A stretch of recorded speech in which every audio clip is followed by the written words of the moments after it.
నమస్తే. Welcome to hit TV. నేను మీ మాధురి. ఈరోజు మనతో పాటు ఉన్నారు రజనీ రమ గారు. నమస్తే అమ్మా. నమస్తే. అమ్మ, నాకు మొగుడొద్దు చంపేయండి, నేను నా ప్రియుడి దగ్గరికి వెళ్ళిపోతాను. 10th క్లాస్ బ్యాచ్మేట్స్ అంతా కలిసి అక్కడ పాత స్నేహితుడిని కలిసిన ఒక ఆమె తన ప్రియుడితో వెళ్ళిపోవటానికి ముగ్గురు పిల్లల్ని వదిలించుకొని, అంటే ముగ్గురు పిల్లల్ని చంపేసి వదిలించుకొని, అంటే ఎక్కడో వాళ్ళని అనాథాశ్రమంలోనో లేకపోతే పేరెంట్స్కి అప్పచెప్పటమో భర్తకు అప్పచెప్పటమో కాదు, ఏకంగా చంపేసి ప్రియుడితో వెళ్ళిపోయింది. ఇలాంటి ఘటనలు చూస్తే అసలు ఏంటి, ఆడవాళ్ళు ఎందుకు ఇలా తయారవుతున్నారు, ఎందుకు ఇలా బిహేవ్ చేస్తున్నారు అన్న దీంట్లో గగ్గురు పరిచే విధంగా ఉన్నాయి. అసలు దీన్ని ఎలా చూసుకోవాలమ్మా? సమాజంలో ఈ మార్పు, దీనికి ఎటువంటి మార్పులు వస్తే బాగుంటుంది? అసలు ఎలా నడుచుకోవాలి అంటారు?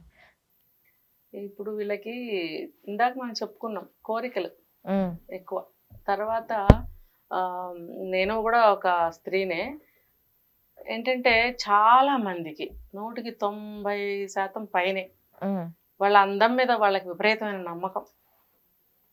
మేము చాలా అందంగా ఉంటాము, లేకపోతే నేను ఫలానా డ్రీమ్ ఉంది, నాకు ఆ డ్రీమ్ నెరవేరలేదు, దాన్ని ఎలా అయినా సరే నెరవేర్చుకోవాలి, ఇలాంటి ఆలోచనలు చాలా మందికి ఉంటాయి.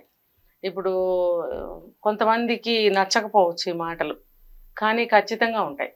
ఉండబట్టే కదా ఇంత ఏమంటారు, దానికి ఒక పేరు పెట్టలేం.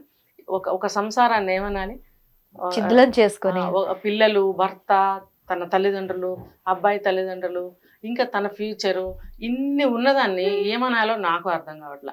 ఇంత పెద్ద విషయాన్ని వదిలేసుకుని తన ఇష్టానికి, తన కోరికకి ఎక్కువ ప్రాధాన్యత ఇచ్చి ఇలా చేస్తున్నారు. ఇప్పుడు నీకు 15 ఏళ్ళో 10 ఏళ్ళో జీవితం గడిచిపోయింది.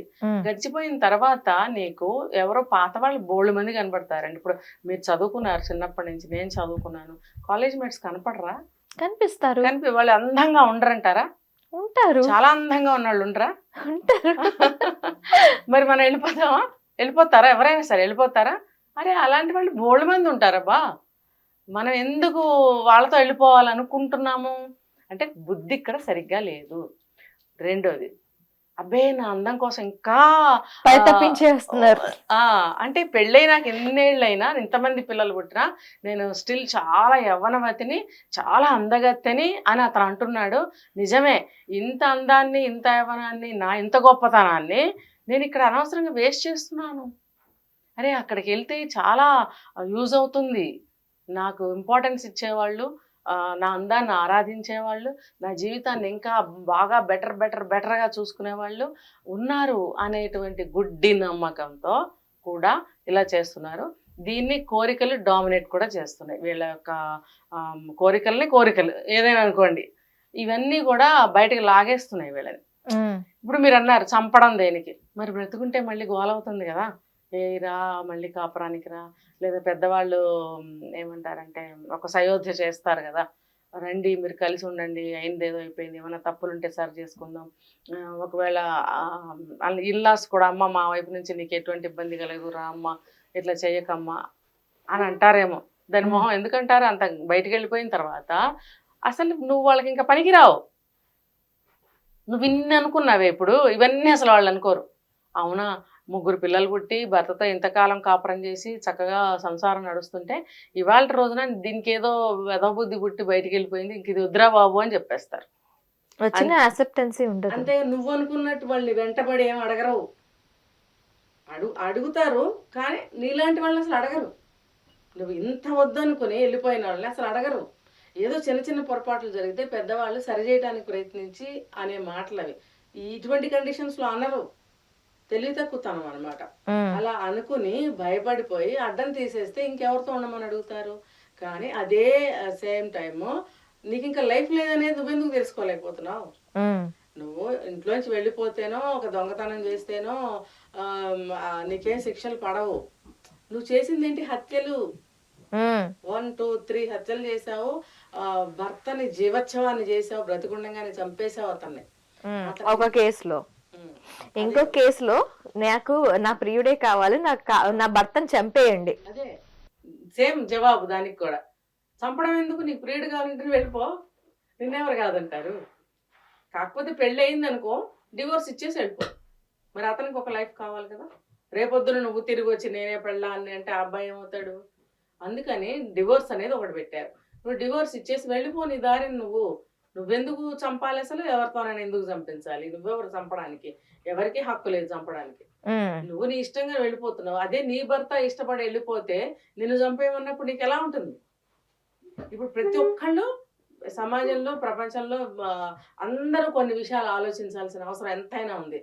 ఇలా ఉంటే అబ్బాయిల దగ్గర నుంచి కూడా కంప్లైంట్స్ అలానే ఉన్నాయి. ఎలా అంటే నిన్న రీసెంట్గా ఒక అమ్మాయిని, గర్భిణిని, ఇంకా డెలివరీ గంటల్లో డెలివరీ అవుతుందన్న అమ్మాయిని చంపేశాడు. అంటే ఇది ఒక కొత్త వెరైటీ. ఇది ఈ మధ్య కాలంలో ఇలాంటిది జరగలేదు. ఇప్పుడు కొత్తగా అంటే రోజుకొకటి కొత్త కొత్తవి నేర్పిస్తున్నారా వీళ్ళు సమాజానికి? సేమ్ అతనికి కూడా ఏదో చెప్తున్నారు, ఏదో రిలేషన్ ఉంది ఎవరితోనూ. కాబట్టి రిలేషన్ ఉంటే కడుపుతో ఉన్న పిల్లని చంపడం ఏంటి? గంటల్లో డెలివరీ అవుతున్న అమ్మాయిని. వాడు తెలివి తక్కువ వెధవానే అంటా మరి నేను. ఇప్పుడు నువ్వు ప్రేమించావు, అప్పుడు లేని భయం. పెళ్లి చేసుకున్నావు, అప్పుడు లేని భయం. ప్రెగ్నెంట్ అయింది, అప్పుడు లేని భయము. ఇప్పుడు పేరెంట్స్ తిడతారేమో అని భయం వచ్చిందా? లేకపోతే మోజు తీరిపోయింది కాబట్టి ఇంకో అమ్మాయిని చేసుకోవాలనుకున్నావా? చేసుకోవడం కాదు, ఇంకో అమ్మాయితో వెళ్ళాలనుకున్నావా? అందుకని ఈ అమ్మాయిని చంపేసావా? పోనీ చంపితే రేపు డెలివరీ అవుతుంది, ఇంకో బిడ్డ జన్మ తీసుకుంటుంది. నువ్వు 2 హత్యలు చేసావు. ఇప్పుడు 2 హత్యలు చేసావు. నీకు అదే కనుక వద్దకపోతే ఇప్పుడు ఇన్ని రోజులు బోల్ టైం ఉంది. తెలివి తక్కువ వాడు కాబట్టి నాకు క్యాన్సర్ ఉంది నువ్వు వెళ్ళిపో అని ఒకసారి, ఇంకొకసారి మా వాళ్ళు యాక్సెప్ట్ చేయరు రానివ్వరు అని ఒకసారి. ఆ వంకలు పెట్టడం ఎందుకు? నువ్వు డైరెక్ట్గా చెప్పేసి అప్పుడే డివోర్స్ తీసేసుకో. నువ్వు నీ బిడ్డతో ఎలాగోలా బతుకు, వెళ్ళిపో, లేకపోతే అబార్షన్ చేయించుకో, ఏదో ఒకటి చెప్పి చావచ్చు కదా. ఇలా ఇంకో గంటలో బిడ్డ పుడుతుందనంగా నువ్వు చంపడం ఏంటి? అది తెలివి తక్కువడు కాబట్టి ఇలాంటి పని చేశాడు. ఇప్పుడు అతనికి కూడా లైఫ్ ఏం లేదు. ఇంకో అమ్మాయితో వెళ్ళాలనుకున్నా లైఫ్ లేదు, తల్లిదండ్రుల దగ్గరికి వెళ్ళాలన్నా లేదు, నువ్వు ఏం చేయాలన్నా లేదు. అన్ని డోర్స్ మూసుకుపోతున్నాయి అనేది ఈ హత్య చేసే వాళ్ళకి అర్థం కావట్లేదు. ఇది మరి తెలుసుకుంటున్నారా లేదా? ఇన్ని జరుగుతున్నప్పుడు ప్రతి మనిషి నేర్చుకోవాల్సిన పాఠం ఇది. ఒకళ్ళని ఎవరన్నా కొట్టాము చంపామంటే నెక్స్ట్ మనకి శిక్ష రెడీగా ఉంటుంది, మనకు లైఫ్ ఉండదు అనేది ప్రతి ఒక్కళ్ళు పాఠం నేర్చుకుని ఉండాలి. ఎప్పుడే బుద్ధి పుడుతుందో, ఎప్పుడు ఏ సమయం వక్రిస్తుందో, ఏ సమయం మనకి అనుకూలంగా ఉండదో మనకి తెలీదు. కాబట్టి ఈ పాఠాలు నేర్చుకుని ఉంటే కనుక ఆ తప్పులు ఎవరు చేయరు. ఇది ప్రికాషనే కదా. ఇప్పుడు ఇన్ని జరుగుతున్నాయి, రోజు 1, 2, 3, 4, 5 జరుగుతూనే ఉన్నాయి. జరిగినప్పుడు యావత్ ప్రపంచంలో ప్రతి మనిషి కూడా ఇందులో నుంచి తీసుకోవాల్సిన మోరల్ ఏంటి? మనకి ఆ నెక్స్ట్ మినిట్ నుంచి లైఫ్ ఉండదు, ఇదేగా మోరల్ ఇందులో. మరి అది ప్రతి ఒక్కళ్ళు నేర్చుకుని బాగా ఇందులో పెట్టుకోవాలన్నమాట, బుర్రలో పెట్టుకుంటే కనుక జాగ్రత్తగా ఉంటాడు. ఇష్టం లేకపోతే విడిపోగానే చచ్చిపోవద్దు అనేది పాఠం నేర్చుకుని ఉంటాడు. అది నేర్చుకోవాలి ఖచ్చితంగా. ఈ విడిపోవడానికి కూడాను వీళ్ళు ఒక ఎమోషన్స్ పెట్టుకొని ఆ ఎమోషన్స్ అన్ని అమ్మో నా భార్య, అమ్మో నా భర్త అన్న ఎమోషన్స్ ఉంటాయి కదా, ఈ వీటితో సగం ఇదైపోతూ ఉంటారు. ఈ ఎమోషనల్ బాండింగ్స్ ఎంతవరకు కరెక్ట్ అంటారు? అంటే ఒక నిజంగా బాగా ప్రేమాభిమానాలతో ఉన్న భార్యాభర్తలు అయితే పర్వాలేదు, కానీ అనవసరంగా వీళ్ళు ఒక ఒక ఒక అభిప్రాయం లేకుండా పెళ్ళిళ్ళు అయిపోతుంటాయి చూసారా. అలాంటి వాటిల్లో అది ఎమోషన్ అని కూడా అనద్దు, ఇక్కడ సెంటిమెంట్ అంట నేను. ఇప్పుడు అవి పెళ్ళి చేశారు, అమ్మో ఇప్పుడు ఏమవుతుందో, ఇప్పుడు మేము సరిగ్గా లేకపోతే ఏమంటారో, విడిపోతే ఏమంటారో, ఏం జరిగితే ఏమంటారో, ఇవన్నీ కూడా సెంటిమెంట్ మీద ఆధారపడి ఉంటాయి. భయం అని కూడా ఒకటి చెప్పుకోవడానికి లేదు ఈ సందర్భంగా. ఇది పేరెంట్స్, లేకపోతే సొసైటీ, లేకపోతే ఆ అమ్మాయి, లేకపోతే ఆ అబ్బాయి, ఈ వీళ్ళల్లో ఎవరు ఏమనుకుంటారో అని వీళ్ళిద్దరూ కూడా ఒకళ్ళ గురించి ఒకళ్ళు అనుకోవడం, పేరెంట్స్ గురించి సొసైటీ గురించి అనుకోవడం, ఇదంతా కూడా సరే మీరు అన్నట్టు ఎమోషను, ఒక సెంటిమెంటు, ఒక భయం అన్నీ మిక్స్ అయ్యి ఉన్న భావం ఇది. అది దానివల్ల కూడా ఇలాంటివి జరుగుతున్నాయి. ఇప్పుడు ఇష్టం లేకపోతే విడిపోదాము, వద్దు అని చక్కగా అనుకుంటే అసలు ఏమీ ఉండదండి. మీరు కావాలని ఇన్ని చేస్తున్నారు కదా, మళ్ళీ వెధవ సెంటిమెంట్లు లేకపోతే భయాలు దేనికి? ఇప్పుడు ఆ వర్షిణి వెళ్ళిపోయింది ఏదో వెళ్ళిపోయింది, ఇక భయం ఎందుకు? తెగించేసి చెప్పేస్తుంది అన్నీ, పోండి అలా వెళ్ళిపోండి, పెళ్లి చేసేసుకోండి, లేకపోతే వద్దకపోతే డివోర్స్ తీసే, మీకు అన్నీ రెడీగా ఉంటున్నాయి కదా చట్టాలు. ఏది కావాలంటే అదన్నీ మీకు ఫ్రీ చేసేసింది.